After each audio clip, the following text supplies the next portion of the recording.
Hello everyone, this is Saurabh from EduReka, and today me and Reshma will be discussing what is artificial intelligence. So we'll be looking at various applications of artificial intelligence. We'll also see how to achieve artificial intelligence, and finally we'll be discussing about the artificial intelligence course provided by EduReka. But first, let us see, is artificial intelligence a threat to human beings? So speaking in that context, Saurabh, tell me what comes to your mind when you think of a highly advanced robot. Well, Reshma, the picture that I have in my mind is a super hi-fi warrior robot fighting with advanced machinery embedded in its own body. You know, like a robot with a cannon arm and another with a machine gun arm, like in Transformer movies. Okay, but does it ever come to your mind, Saurabh, that what if such a powerful robot or that Autobot points a gun at you instead of the enemies because maybe it doesn't want to be controlled by you anymore? Well, Reshma, that would actually scare me. Think about it. If humans can create machines that are more intelligent than us, then there is something to be worried about. Don't you think so, Reshma? Yes, of course, and even when you see movies like these where a robot turns savage, the theory seems quite plausible, doesn't it? I completely agree with you, Reshma. And let me tell you a very interesting story about this robot by Hanson Robotics. The name of this robot is Sophia. So Sophia is pretty much similar to the one in the movie Ex Machina. I believe you have seen that movie. Yes, Reshma. I have. All right, so she is able to behave like an adult with a learning of less than a year, which takes humans 20 years to learn. So I have a question for you, Reshma. How much time it took for you to learn how to ride a bicycle? I guess I was about 12 when I learned how to ride a bicycle. And what if I tell you that Sophia can do it probably in a few weeks? So if her learning power is so robust, I think she'll just need a couple of years to outsmart humans. And she even said in an interview that she wants to destroy humanity. Oh my. And even Elon Musk, I don't think so that guy needs any introduction. I will just say that he's the most far-sighted businessman I've ever seen. And he has commented on Twitter that artificial intelligence is more dangerous than North Korea. Reshma, I cannot imagine someone more dangerous than Kim Jong-un. Well, Sora will just say that I'm not ready for a third world war. And speaking in the context of AI, I think it becomes scary when a machine starts to do something that it wasn't supposed to do, or it starts doing things unexpected. So take this for an example, the Google AI translation tool. So as a part of its training, it was taught to translate from English to Korean, Korean to English, then English to Japanese, and Japanese to English. But surprisingly after that, it was directly able to translate from Japanese to Korean and Korean to Japanese without using English as a bridge. And let me tell you, Saurabh, that it wasn't part of its training. So it basically developed its own intermediate language to translate Japanese and Korean on its own. You see what machines can do on their own, and this is called zero shot. So that's pretty fascinating to know, Reshma, but I don't think so we should scare our audience further. And I think as long as we know how exactly it works, things will be in our control. So let us understand what is artificial intelligence. So Reshma, I would like to know your thoughts about what is artificial intelligence, because when I go on internet and type artificial intelligence, I see multiple definitions. I see people have given their own definitions about artificial intelligence. So what are your thoughts about it? I like to break down the term and then understand the meaning of it.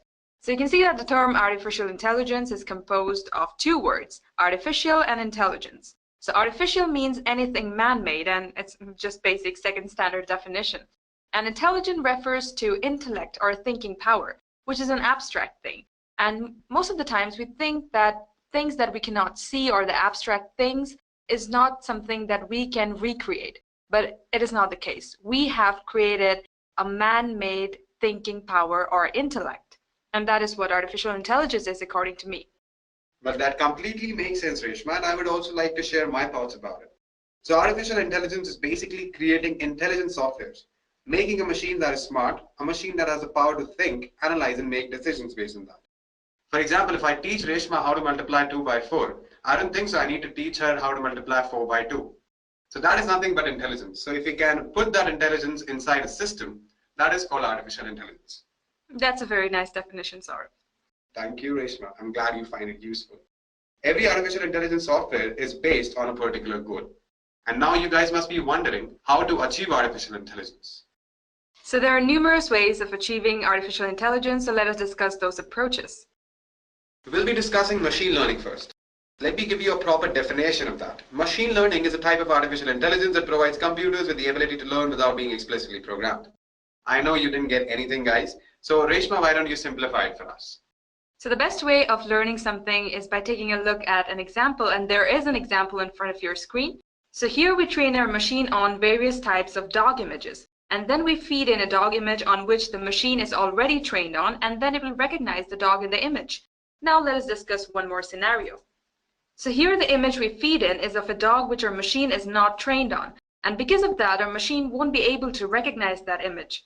So what do you do now, Saurabh? So Reshma, the answer to this challenge lies inside your brain. So this challenge was overcome by deep learning, which is inspired from how a human brain works. You can even say that it uses neural networks. So the challenge that we saw in the previous slide, how our brain will solve that problem, Reshma.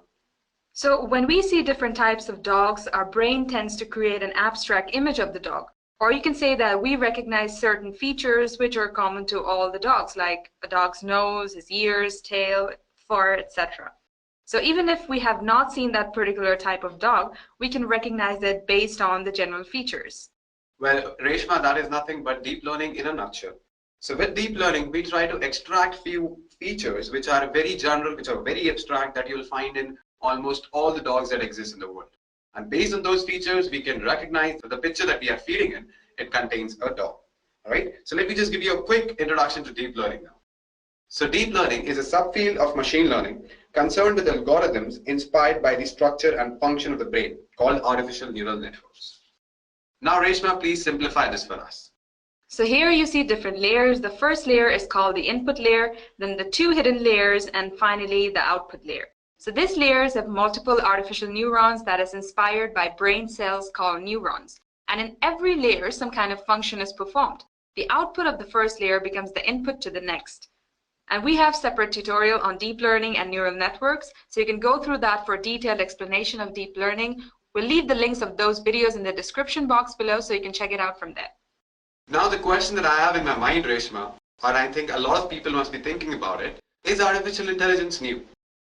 Well, AI is actually perceived as a thing of a future or as a very high technology thing that has very recently become a buzzword. But is it actually new? So let us take a look at the history of artificial intelligence for that. So Saurabh, why don't you take us through it? Sure, Reshma. I'm pretty sure you'll be amazed to know that artificial intelligence was introduced by McCarthy in the year 1956. In around the 60s era, when everyone were involved in cultural and political evolution, somewhere up there people were thinking about creating artificial. Now, McCarthy introduced this in his paper, which was presented in conference that was held mainly on the subject of artificial intelligence. Even Alan Turing proposed his Turing test in 1950s.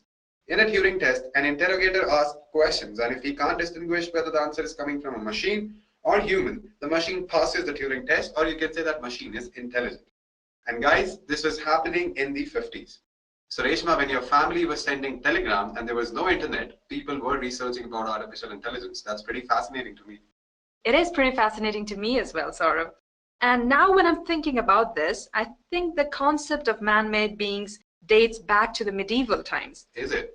Yes, of course, because there were mentions of mechanical men and artificial beings in Greek myths, such as the golden robots of Hephaestus like Talos and Pygmalion's Galatea. And there were also rumors and stories where people talked about placing a mind into matter.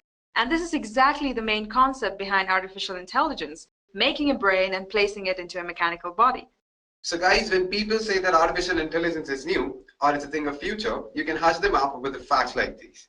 And it's pretty fascinating, you know. I sometimes wonder, Reshma, if ancient people were really able to do that. Well, I don't know about ancient people, Saurabh, but we sure can do it now. And we are doing it now. So let us take a look at the applications of AI to show you how much we have advanced in the field of AI and how much dependent are we on AI now. So we are using AI in different fields. There are several US academic institutions that are employing artificial intelligence to tackle some of the world's greatest economic and social challenges. They're using AI to determine the poverty-struck areas in the world and determine ways to overcome it. Similarly, even in aviation industry, Reshma. One such example will be gate allocation, and another example that I can think of is ticket price determination.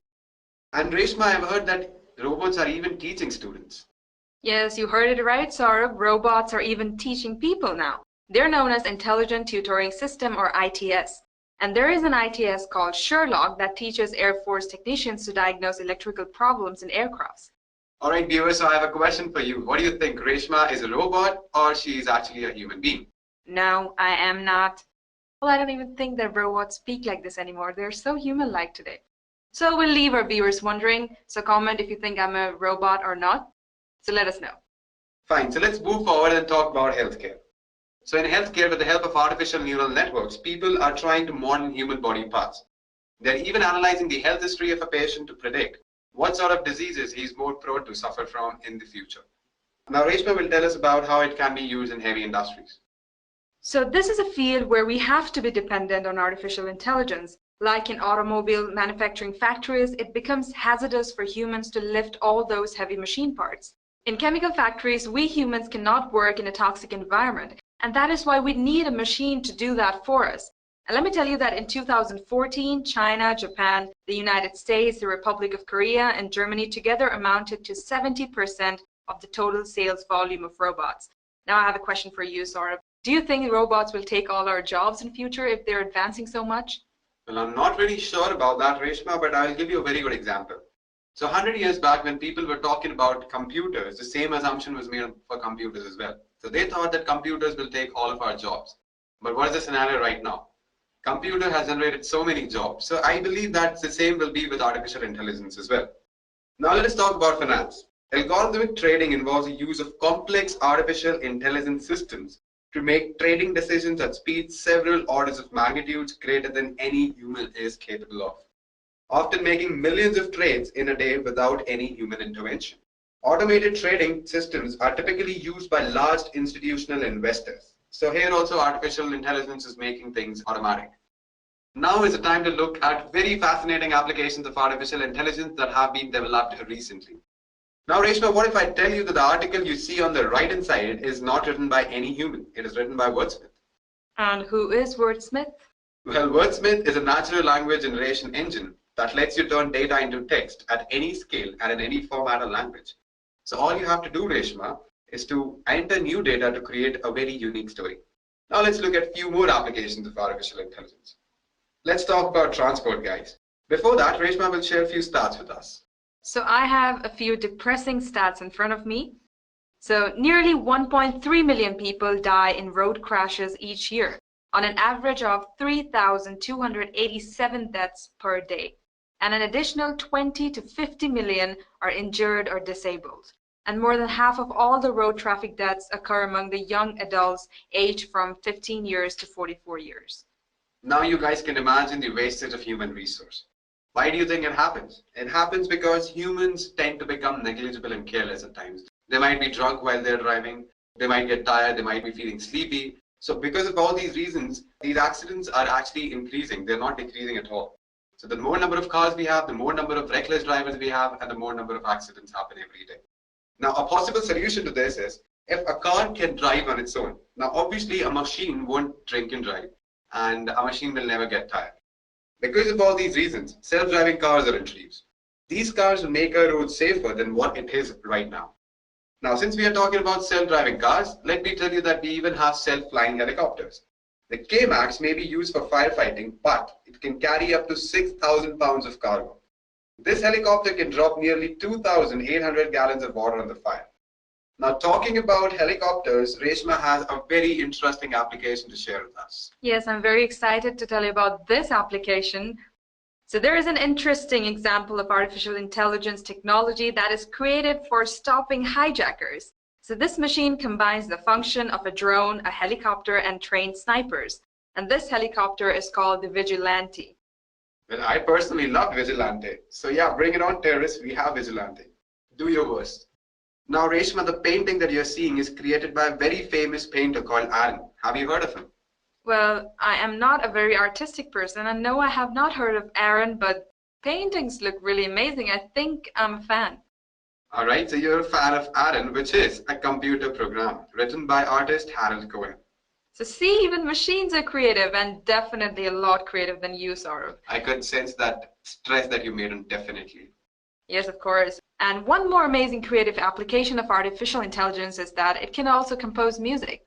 So well, Reshma, let's play it for our viewers as well as for us. Definitely.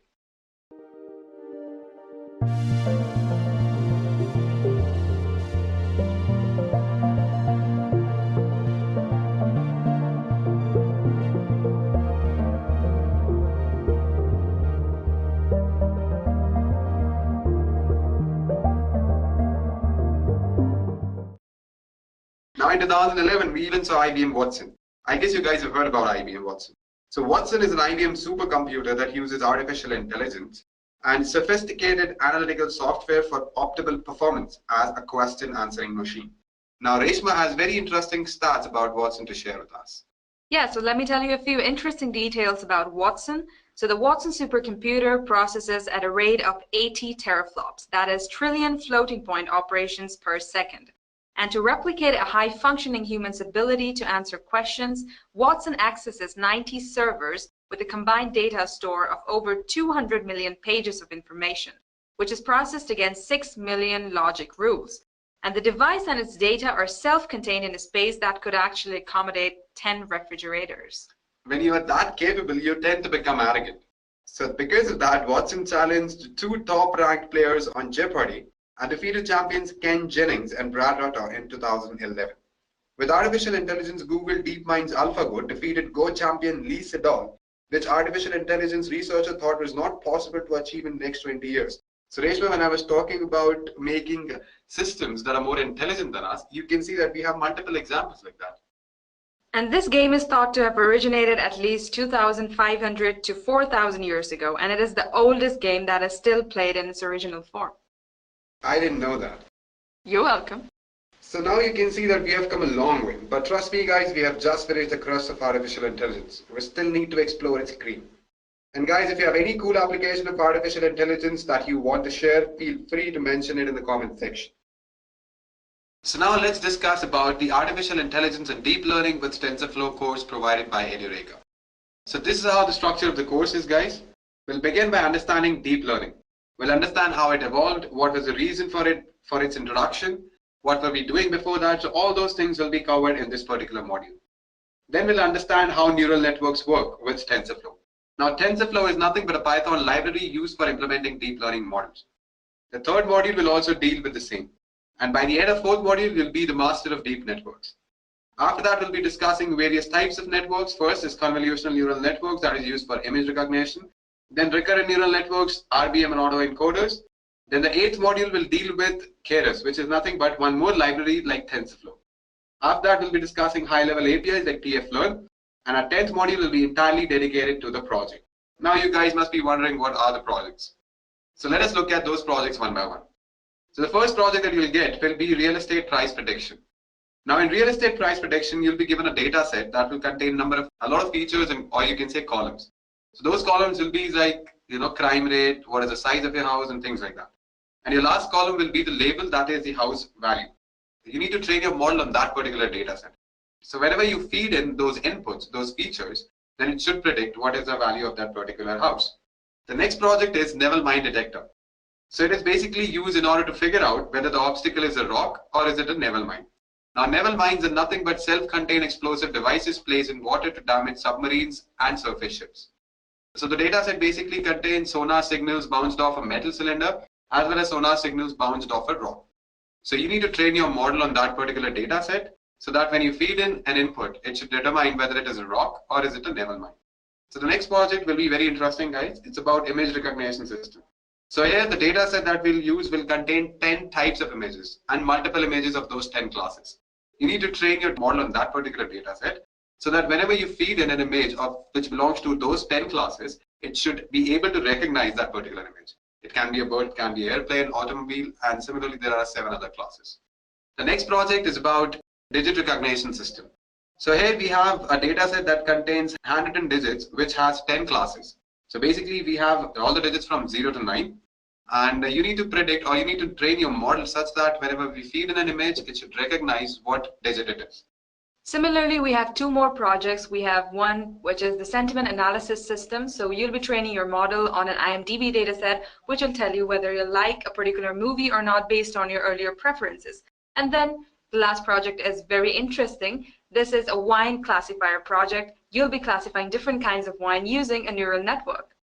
Well, the voice of Reshma was very different when she was explaining the 6th project. I think she's pretty excited about it. Yes, I am excited about it. This is a very cool project.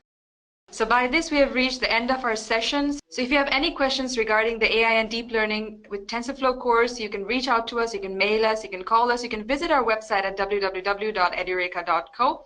And if you want us to reach back to you, you can leave your email ID in the comment section and we'll get back to you at the earliest. Guys, I'll leave the relevant contact details in the comment section so you can reach out to us anytime you want. Thank you guys and have a great day. I hope you enjoyed listening to this video. Please be kind enough to like it, and you can comment any of your doubts and queries and we will reply to them at the earliest. Do look out for more videos in our playlist and subscribe to our Edureka channel to learn more. Happy learning!